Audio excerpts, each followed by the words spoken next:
My name is Margaret Caldwell, and the night I learned my son had used our $1.1 million to buy his mother-in-law a mansion, I was sitting in the passenger seat of our car with every door locked.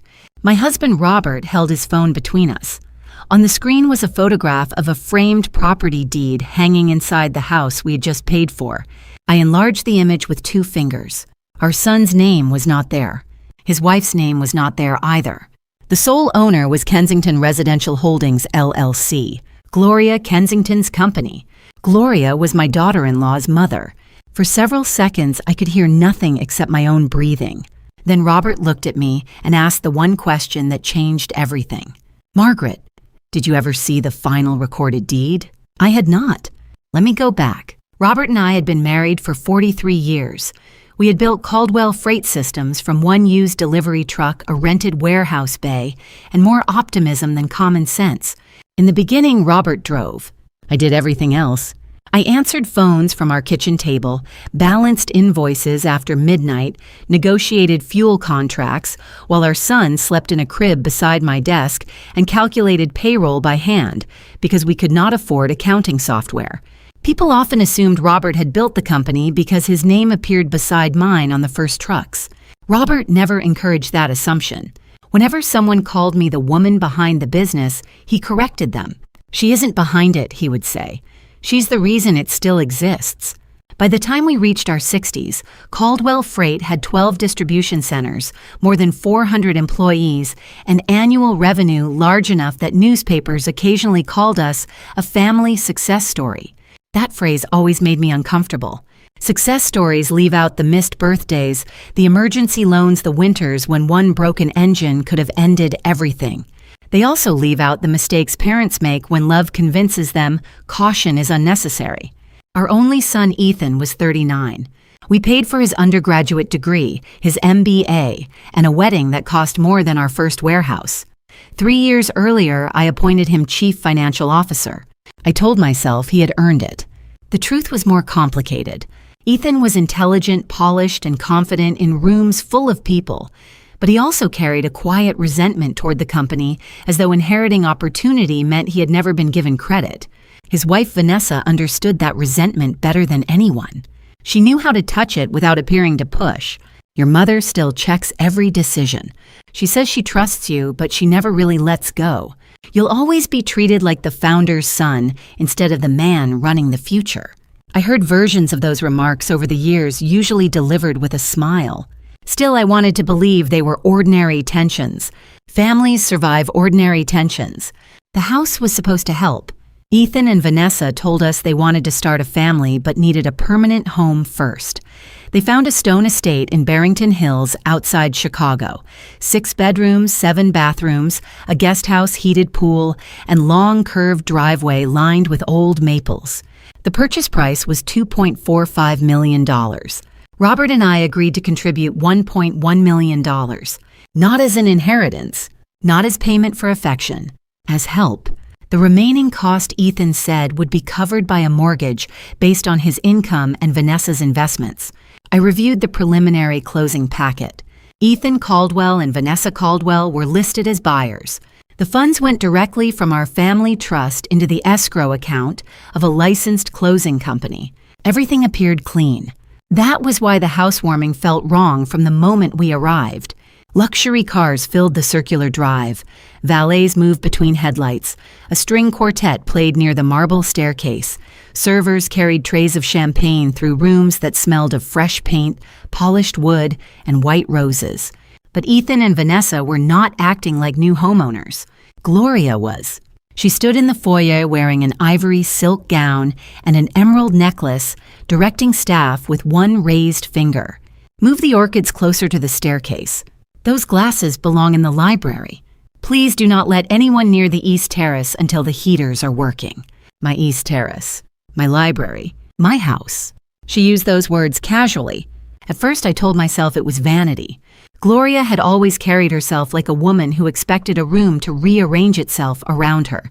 She spoke often of old family standards, though Robert once discovered her supposed ancestral estate had been a rented duplex in Evanston.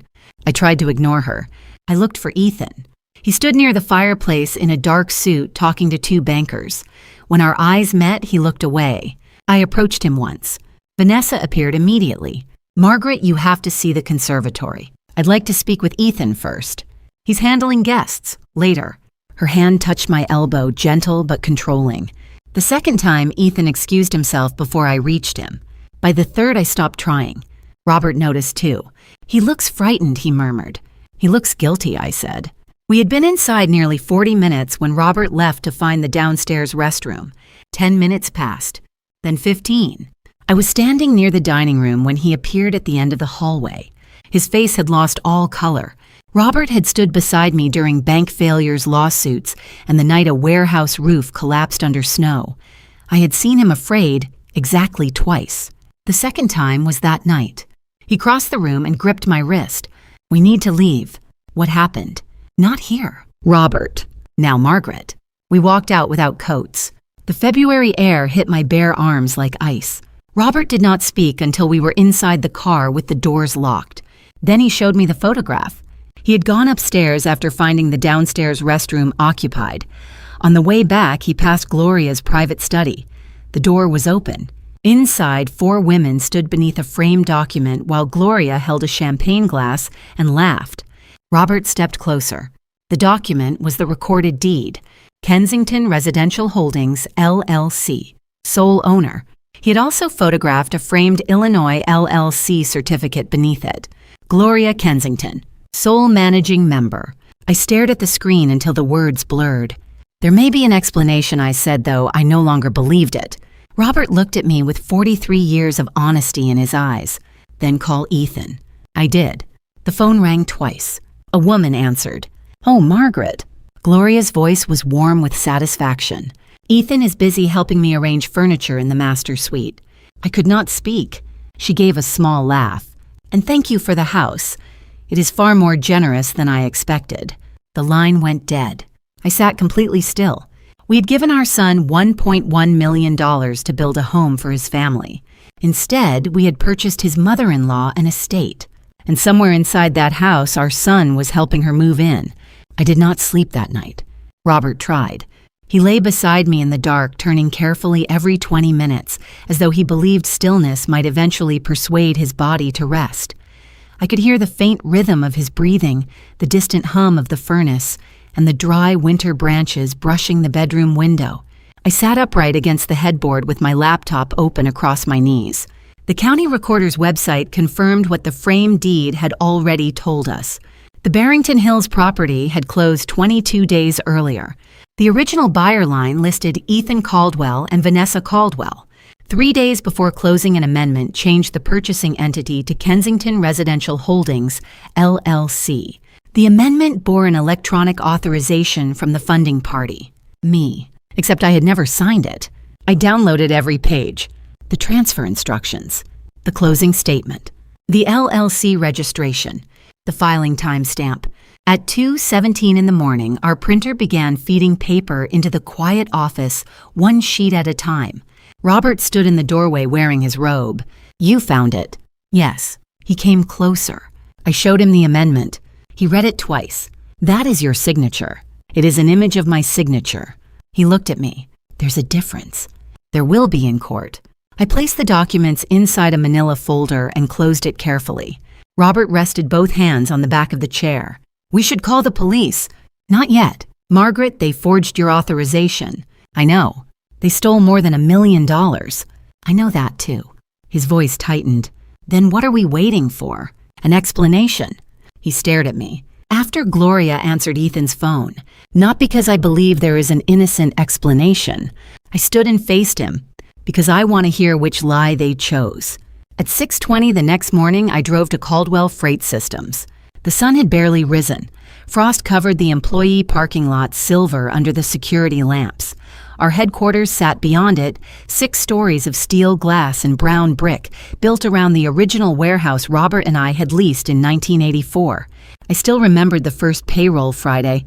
9 employees, 9 envelopes. I had counted every dollar 3 times because we had only $86 left in the company account after everyone was paid.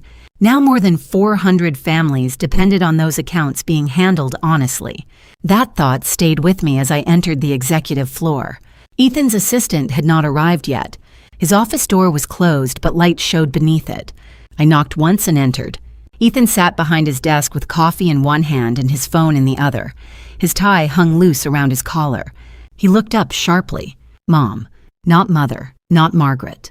Mom. The word arrived dressed as affection. What are you doing here so early? I walked to his desk and placed the manila folder in front of him. Open it. His expression changed before he touched it. That was the first confirmation. He opened the folder and saw the recorded deed. For 1 second, he stopped breathing. Then he leaned back. Where did you get this? The county recorder. You searched the property records. The property records are public. He looked at the LLC certificate. His color faded.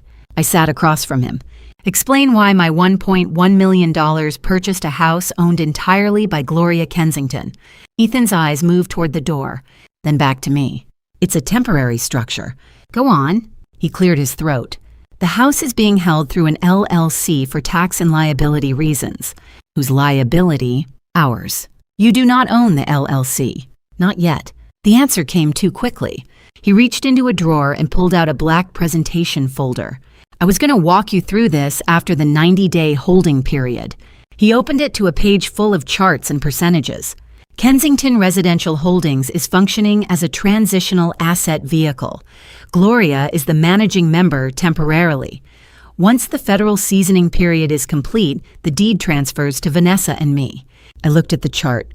There is no federal seasoning period for transferring a primary residence from a mother-in-law's LLC to her adult daughter. Ethan blinked.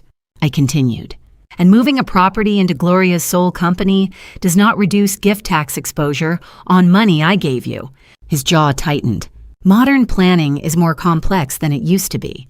I let the insult settle. I'd spent 40 years building financial systems, negotiating credit facilities, and reviewing tax structures large enough to require 3 accounting firms. My son was speaking to me as though I had once balanced books with a pencil and then stopped learning. The office door opened. Vanessa entered carrying 2 coffees and a white pastry box. She saw me, then the papers. Her smile disappeared. Margaret. Good morning. She placed the coffees down slowly. Ethan said Mom found the deed. Vanessa's shoulders stiffened. Then her expression changed. Not to guilt, to injury. You investigated us. I verified the ownership of a house funded with our money. It was a gift. Yes. She folded her arms. A gift means you let it go. A gift means I do not choose your furniture or demand a bedroom. I tap the deed. It does not mean you may lie about who owns the property. Vanessa's eyes narrowed. We did not lie. You sent me closing documents naming you and Ethan as buyers. Preliminary documents. Then changed the buyer without telling me. For legal protection. Whose protection? She looked at Ethan.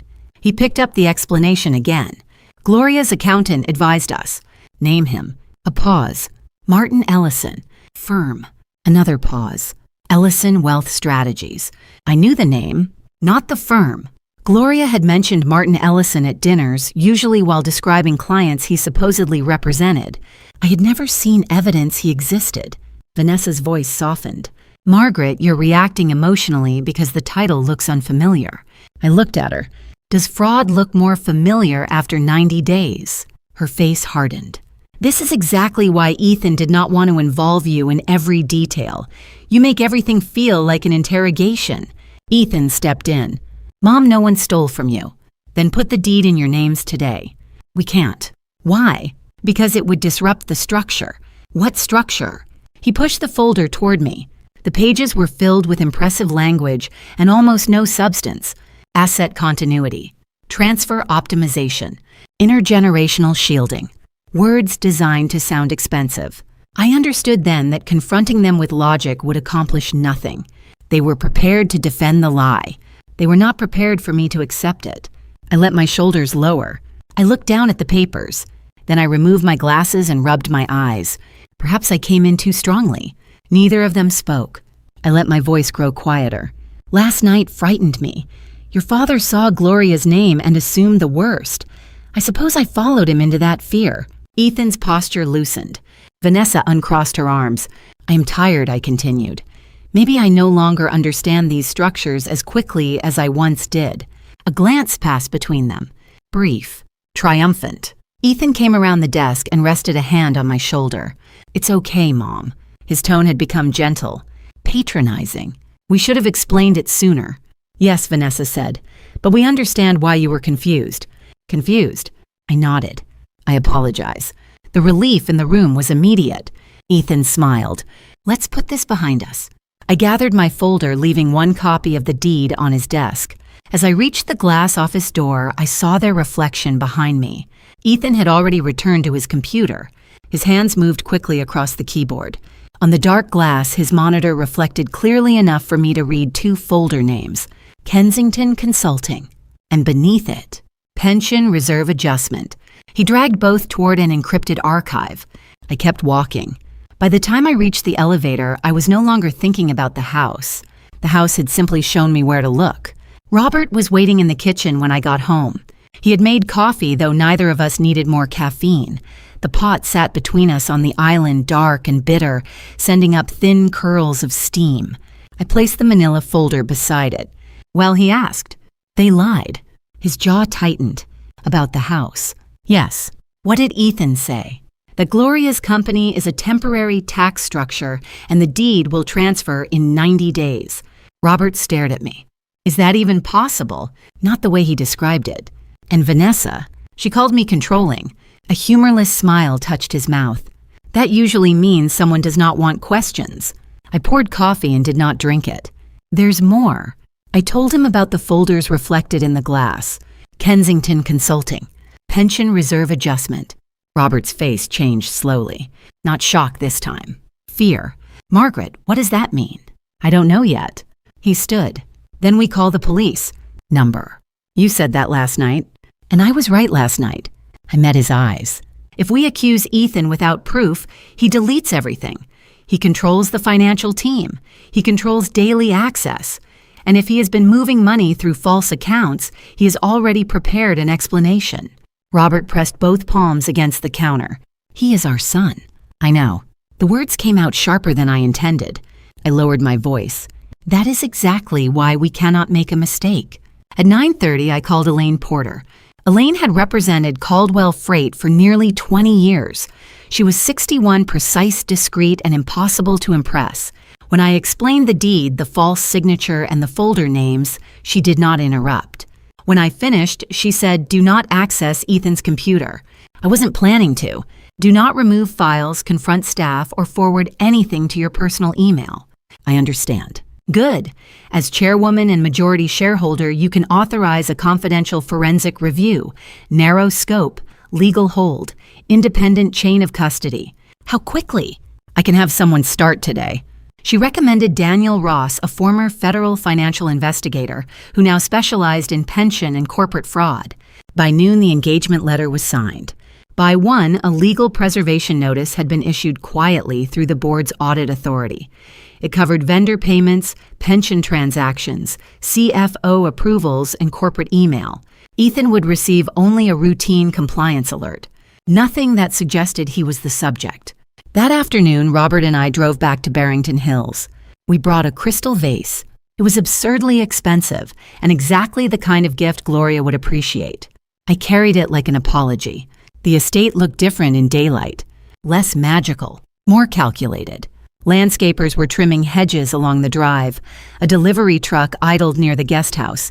2 workers carried upholstered chairs through the side entrance. Gloria opened the front door herself. She wore cream trousers, a silk blouse, and an expression of mild surprise. Margaret. I lifted the vase. I wanted to apologize for leaving abruptly. Her eyes moved to the crystal, then softened. How thoughtful. She took it without inviting us farther in. I was overwhelmed, I continued. The deed confused me. Of course it did. She smiled. These structures can be difficult for people who are no longer involved in daily finance. Robert's hand moved slightly beside me. I touched his wrist. Not yet. Gloria stepped aside. Come in. We are still settling everything. Inside, Ethan was on his knees beside a Persian rug with a measuring tape in one hand. 2 inches left, Gloria said. He shifted the rug. No, your other left. Vanessa stood nearby holding fabric samples. Mother, he is trying. That does not make the rug centered. Ethan saw us and stood quickly. Mom, Dad. He looked embarrassed, then cautious. I smiled. We came in peace. Gloria carried the vase into the living room and placed it on a table without removing the price tag from the base. How lovely, she said, though I may move it to the East Gallery. The East Gallery. I watched Ethan. He said nothing. I asked him a simple question about the Ohio warehouse projections. He opened his mouth. Vanessa answered for him. Not today, Margaret. We are focusing on the house. It was only a question. Ethan needs a break from work pressure. Ethan looked at the floor. She's right, Mom. We can talk Monday. The man I had made chief financial officer could not answer a routine question without permission from his wife. For a brief moment, pity moved through me. Then I remembered the deed. Pity is not innocence. I excused myself to use the restroom. Gloria pointed toward the guest powder room. I passed her study on the way. The door stood open. I did not enter. I did not touch anything. But from the hallway, I could see a pile of envelopes on the desk. One carried the logo of Monarch Bay Casino. Another read, Final Payment Demand. A third came from a private finance company called Harbor Crest Recovery. Beside them lay a handwritten sheet with dates, amounts, and red circles around 3 deadlines. I took out my phone as though checking a message and photographed the visible desktop from the hall. Then I walked away. I felt no triumph, only a growing weight in my chest. Gloria was not sheltering family assets. She was drowning. That evening, Daniel Ross called. His voice was low and methodical. We found a vendor called Kensington Strategic Consulting. I looked at Robert across the den. How much? $28,500 per month. 18 consecutive months. Services. No valid contract, no employees, no commercial address. Who approved the payments? Ethan Caldwell. Robert closed his eyes. Daniel continued. The mailing address matches Gloria Kensington's former apartment. The numbers settled in my mind. More than $500,000. Company money. Not family money. Not a misunderstanding. Is that all I asked? A pause. Number. My hand tightened around the phone. We found journal entries inside the employee pension accounts. They are labeled temporary liquidity transfers. I stood.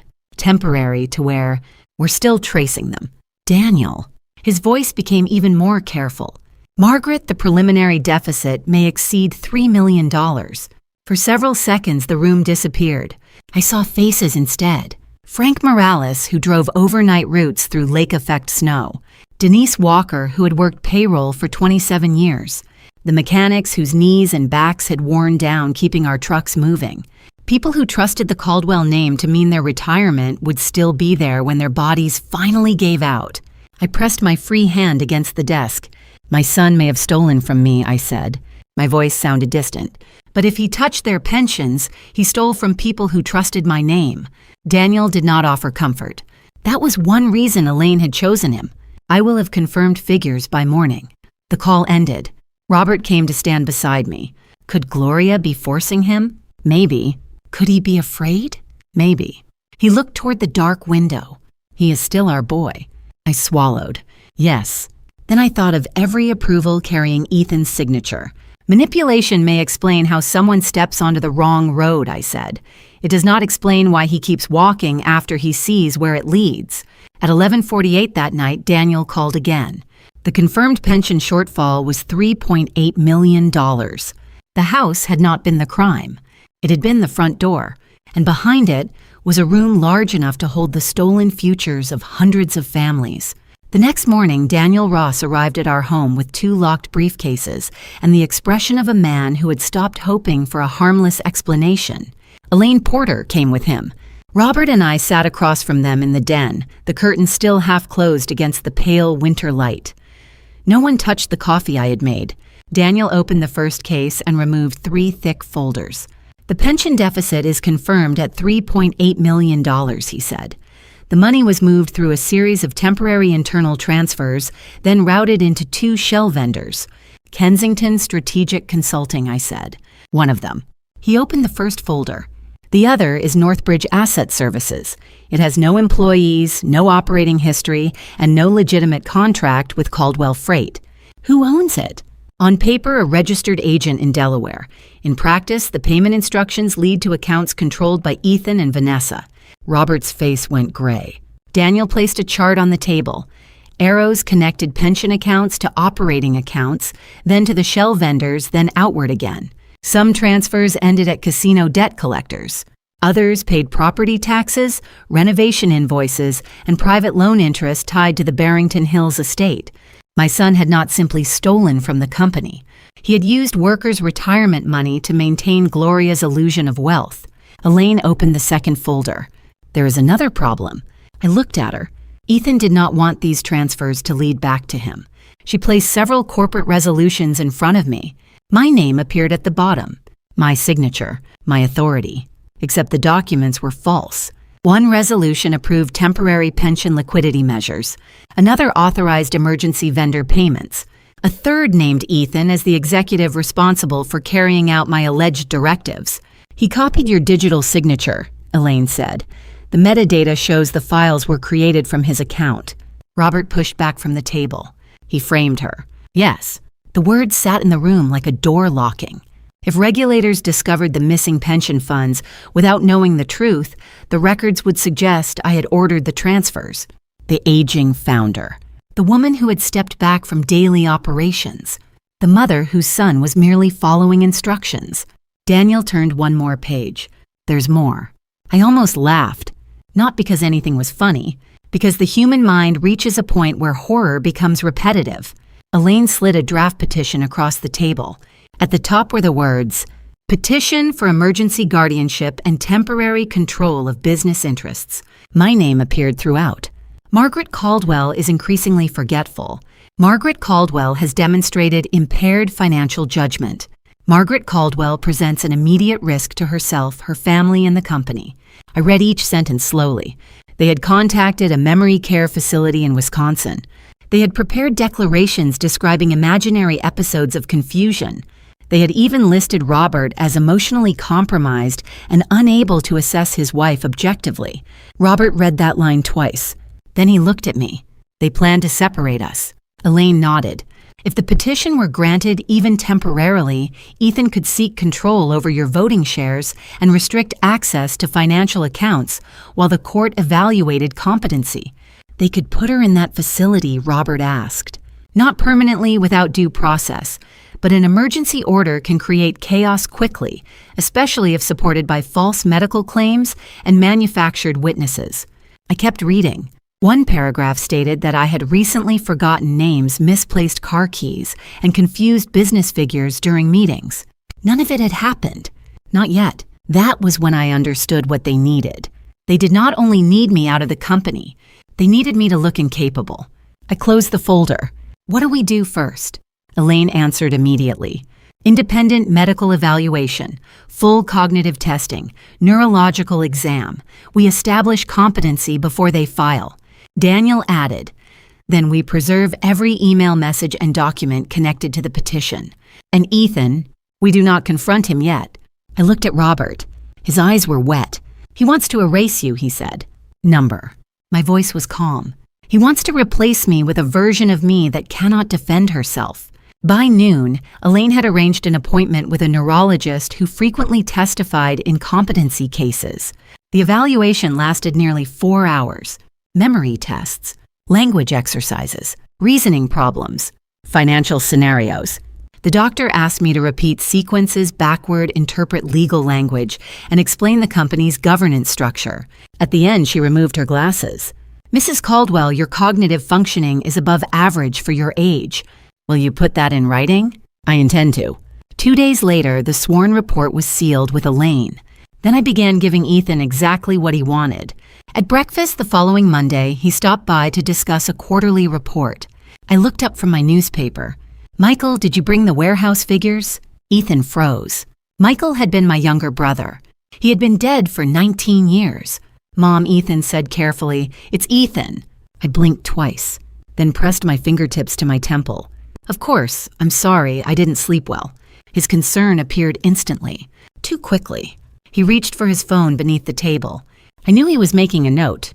Later that afternoon, Vanessa visited with fabric samples for a charity dinner. I placed my car keys inside the refrigerator beside the milk. 10 minutes later, I began searching my purse. I could have sworn I left them here. Vanessa found them. She held them up with theatrical alarm. "Margaret, these were in the refrigerator." I gave a small, embarrassed laugh. How strange. She and Ethan exchanged a look. Not fear, delight. That was the part Robert found hardest to watch. That evening after they left, he stood at the sink with both hands braced against the counter. They were happy. Yes, they looked happy that you might be sick. I went to him and took his hand. "They already wrote the role for me," I said. "I'm only making them confident enough to reveal the ending."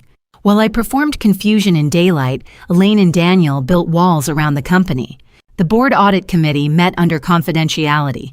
Pension withdrawals were frozen. Dual authorization was added to all transfers. Ethan's access remained active but monitored. Federal pension investigators were contacted through counsel. Insurance carriers received notice of suspected fiduciary fraud. We moved carefully, legally, quietly. 3 nights later, Elaine called. "They have selected a date for the guardianship filing. When? Next Monday. And before that, a family dinner at Gloria's estate on Friday." I knew what came next before she said it. "They plan to place a voluntary transfer of control document in front of you," Elaine continued. "If you sign, Ethan gains immediate banking authority and voting control. If you refuse, they file the guardianship petition." Robert sat across from me watching my face. "They think they have given you 2 choices," Elaine said. I looked at the false petition on my desk. "No," I replied. "They have given me a stage. They thought they were gathering evidence that I could no longer protect myself. In reality, they were documenting how eagerly they planned to take everything from me."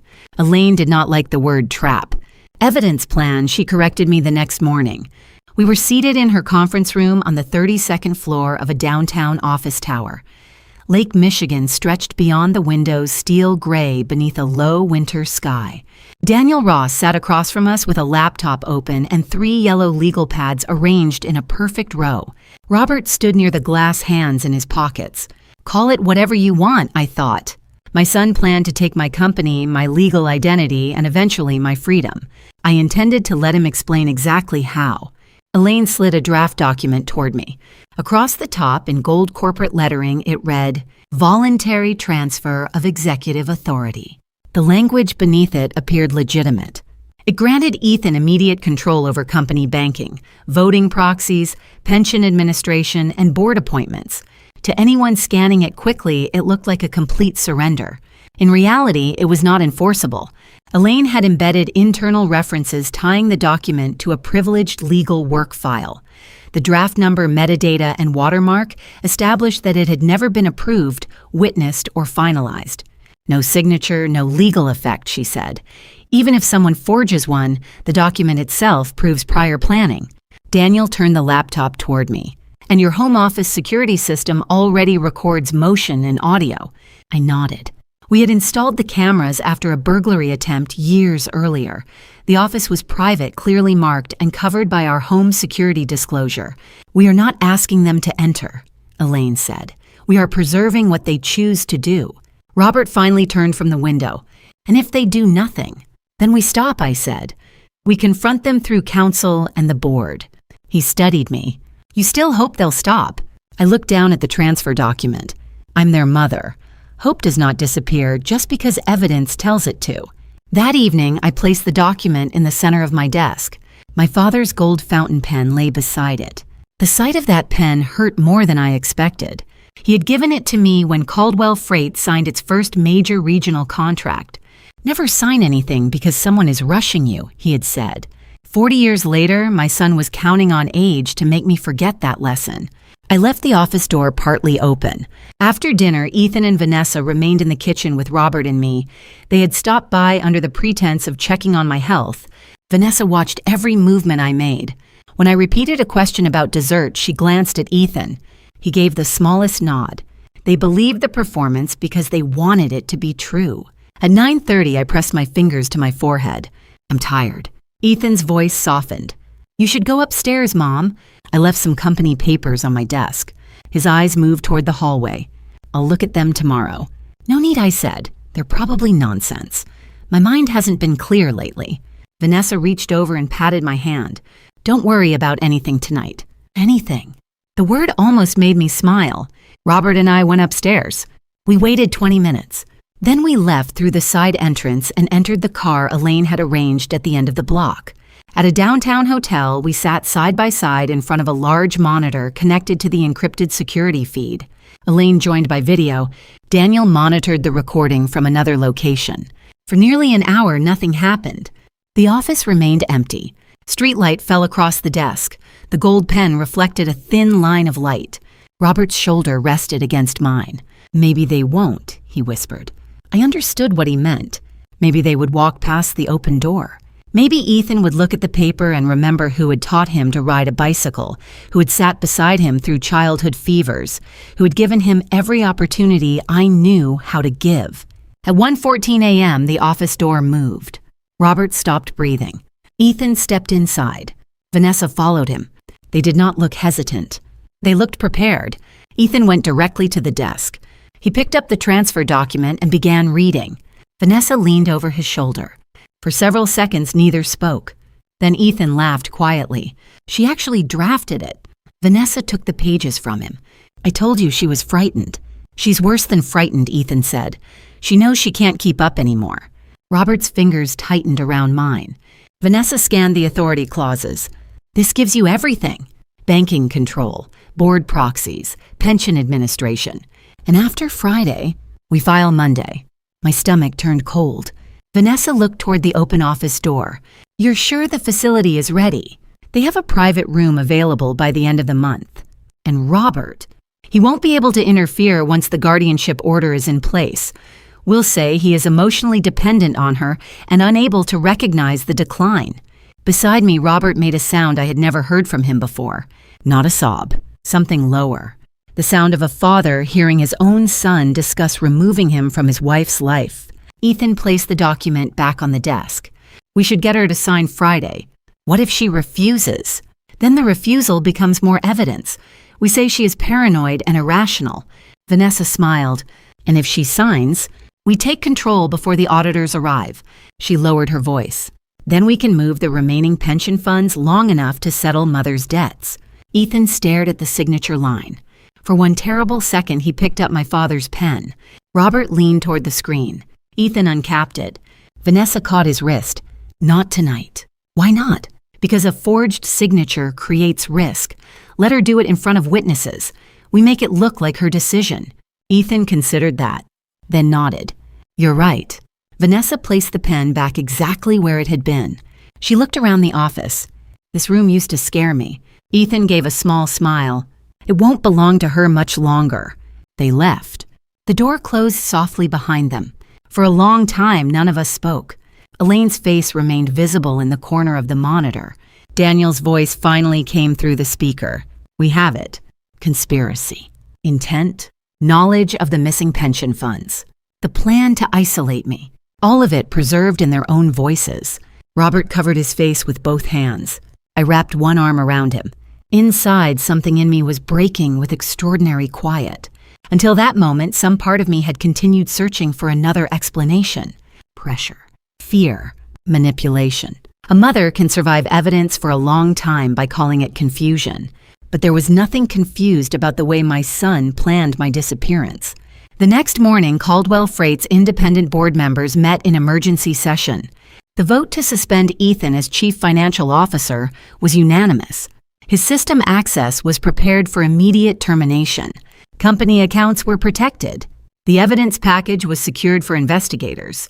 But Ethan was not notified. Not yet. Friday's dinner remained on the calendar. Robert asked me twice whether we should cancel. Both times I said no. Ethan wanted witnesses when he took my company. I decided to give him witnesses when he lost it. By 6:30 Friday evening, the circular drive outside Gloria's estate was already lined with black sedans, polished SUVs, and two sports cars that looked as though they had never seen rain. She had invited an audience. Of course she had. Gloria did not simply want control. She wanted witnesses to her importance. Robert and I sat in our car for a moment before getting out. The house glowed against the winter darkness, every window lit, every curtain open, every room arranged to display wealth. I rested both hands over the cane across my lap. The cane was unnecessary. That was the point. Robert looked at me. "You don't have to do this." "Yes, I do. You have enough evidence. This is not about gathering more." "Then what is it about?" I looked toward the front entrance, letting Ethan choose one last time. Robert lowered his eyes. We had spent 43 years learning how to sit inside difficult silence together. That night, silence felt like grief wearing formal clothes. A valet opened my door. I stepped out slowly, letting my weight settle against the cane. Robert offered his arm. We walked up the stone steps like an aging couple trying not to become an inconvenience. Inside, a string quartet played near the staircase. Servers moved through the crowd with champagne and silver trays. Gloria stood beneath the chandelier in a dark green gown, surrounded by people who laughed too loudly at everything she said. Vanessa saw us first. Her smile widened. "Margaret, Robert." She crossed the foyer and kissed the air near my cheek. "We were beginning to worry you might be too tired." "I almost forgot the address," I said. Her eyes flicked toward Ethan. He relaxed. That small movement hurt more than any insult. My son was relieved to see me look diminished. Ethan approached and took my elbow. "Easy, Mom. I'm fine. You don't have to prove anything." His tone was gentle enough for the nearby guests. That was always the most dangerous kind of manipulation. Cruelty with good manners. He guided me toward a velvet chair near the fireplace. On the side table sat a black leather folder. I recognized it immediately. The transfer document. "Rest here," Ethan said. "After dinner, we'll go over something that will make your life much easier." I looked at him with deliberate uncertainty. "Something about the company. Nothing for you to worry about." Vanessa touched his arm. "Let her enjoy the evening." They walked away together. Gloria spent the next hour parading guests through the house. She praised the imported marble, the custom wine room, the antique mantel. She told one couple the estate had been a long-term family acquisition. I wondered which family she meant. Robert stood beside me, quiet and watchful. At one point, Gloria summoned a server with a sharp snap of her fingers. When the young man failed to hear her, she turned toward Robert. "Since you are standing there, could you carry those glasses into the dining room?" Several people looked over. Robert's expression did not change. Before he could answer, I said no. Gloria blinked. I let my hand tremble against the cane. Then I smiled faintly. He tires easily. Her mouth curved. How difficult aging becomes. Vanessa laughed softly. I lowered my eyes. Not yet. Dinner was announced at 8. We moved into the formal dining room beneath a chandelier large enough to light a hotel lobby. The table stretched nearly 20 feet, set with crystal silver and cream-colored china bordered in gold. Ethan sat directly across from me. The black folder rested beside his plate. He touched it repeatedly through the first course. Each time he glanced at my hands, waiting for them to shake. I gave him what he wanted. I spilled 2 drops of water on the tablecloth. I asked the name of a guest I had already greeted. I paused too long before answering a question about the company's founding year. Vanessa watched with barely contained satisfaction. Gloria became bolder. By the main course, she had stopped pretending to be gracious. She looked toward me over the rim of her wine glass. "Margaret, have you considered that stepping away completely might be the kindest thing for everyone?" The conversation around the table softened. I tilted my head. From what? The company, financial decisions, all that pressure. Ethan looked down at his plate. Vanessa answered for him. "You've done enough." Gloria smiled. There is dignity in knowing when one's season has ended. Robert's hand closed around his fork. I touched his knee beneath the table. Gloria continued. "Some women build something impressive and then ruin it because they cannot bear to release control." A few guests shifted uncomfortably. She turned toward Robert. "And some husbands encourage the delusion because they cannot imagine life without being attached to a powerful wife." The room became very still. I placed my fork down, slowly, carefully. The trembling stopped. I straightened my back. Then I looked directly at Gloria. "My husband," I said, "is the foundation beneath everything you see attached to my name." My voice was not loud. It did not need to be. Robert looked at me. I continued. He drove the first truck while I handled the books. He slept on warehouse floors. He missed holidays.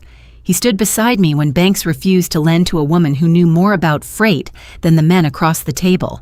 No one moved. You, Gloria, have spent the last 18 months using stolen money to imitate what we built honestly. The color left her face. Ethan stiffened. Mom. I turned toward him.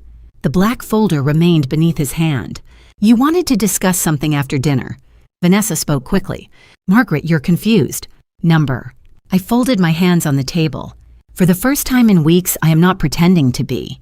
Ethan's breathing changed. He looked toward the doorway. Elaine Porter entered. Behind her came 2 independent board members and Daniel Ross carrying a sealed evidence case. The room erupted into whispers. Gloria pushed back from the table. What is this? Elaine answered. A corporate and legal matter. Ethan stood. You had no right to bring them here. I did not, Gloria snapped. This is my home. Daniel set the evidence case on a side table. Elaine looked at her. The ownership of this property is currently under dispute due to alleged fraudulent misrepresentation. Gloria's face hardened. Ethan grabbed the black folder. This is insane. I looked at him. Then explain the document. He held it against his chest. It's a voluntary transfer of authority. You drafted it. A privileged legal draft. His eyes widened. Elaine continued. It has no legal effect. Its chain of creation and access has been preserved. Vanessa stood abruptly. This is a trap. No, I said. A trap forces someone into an action. I left a document in my private office. You entered after midnight and explained exactly what you intended to do. Daniel activated a screen near the dining room wall. The office recording began. Ethan's voice filled the room. Once she signs this Friday, we control everything. Vanessa's followed. And then we file Monday. The guests stopped whispering. On the screen, Ethan discussed the pension funds, the memory care facility, separating me from Robert. Vanessa called me a confused old woman and a signature waiting to happen. Robert stared at the table. He had already heard it once. That did not make it easier. Gloria moved toward the door. A security officer stepped into the hallway. Elaine raised one hand. You are free to leave. You are not free to remove or destroy documents currently subject to preservation orders. Ethan turned toward me. You recorded us. You entered my office. You set me up. I gave you every opportunity to tell the truth. I met his eyes. The trap was simply a room where you believed no one was watching. Elaine opened a folder. Ethan Caldwell. The board has voted unanimously to suspend you as Chief Financial Officer. Your access to all corporate systems and accounts has been terminated. Records involving pension transfers, forged resolutions, and shell vendors have been delivered to appropriate investigators. Vanessa looked at Ethan as though seeing him for the first time. You said the board would never move against you. Gloria snapped, do not start blaming him now. Their alliance began breaking apart in less than 30 seconds. I watched without satisfaction. That surprised me. I had imagined vindication might feel warm. It did not. It felt like standing in the remains of a house after the fire was finally extinguished. Ethan looked at me. This company was supposed to be mine. Number. My voice remained steady. It was never your birthright. I glanced toward Daniel, Elaine, the board members, and then back to my son. It was a responsibility. His face crumpled slightly. You failed to earn it. The room was silent. My son did not lose the company when the board suspended him. He lost it the moment he decided my age made me easier to erase. The criminal investigation did not end that night. Real life rarely gives you a clean ending beneath a chandelier. There were no handcuffs at the dinner table, no dramatic confession, no judge waiting in the hallway. There were only documents, attorneys, investigators, and the long, exhausting work of separating fact from family. By Monday morning, Ethan's office had been sealed. His access badge no longer opened the executive floor. His company phone, laptop, and financial records were surrendered through counsel. Daniel Ross and his team worked inside a secured conference room for 11 weeks, tracing every transfer, every approval, and every false vendor invoice. The final numbers were worse than I had hoped and slightly better than I had feared. Of the $3.8 million removed from the pension reserve, approximately $2.6 million had already been spent. Some went to Gloria's casino creditors, some covered private loans. Nearly $400,000 paid for renovations, furnishings, taxes, and maintenance on the Barrington Hills estate. The remaining funds were frozen before they could leave the country. The house itself became the subject of a civil fraud claim. Gloria insisted it had been a lawful gift. Vanessa insisted she had trusted Ethan. Ethan insisted he had been pressured by both women. Each person's defense required someone else to carry more blame. That was how their loyalty ended, not with sacrifice, with negotiation. 3 months later, Ethan was charged with pension embezzlement, wire fraud, forgery, and conspiracy. Vanessa entered a cooperation agreement but still faced charges connected to the false guardianship petition and fraudulent property transfer. Gloria's accounts were frozen. The estate was sold under court supervision the following year. It brought less than the original purchase price. Luxury rarely holds its value once the illusion is removed. Robert and I did not recover the full $1.1 million immediately. Restitution moves slowly.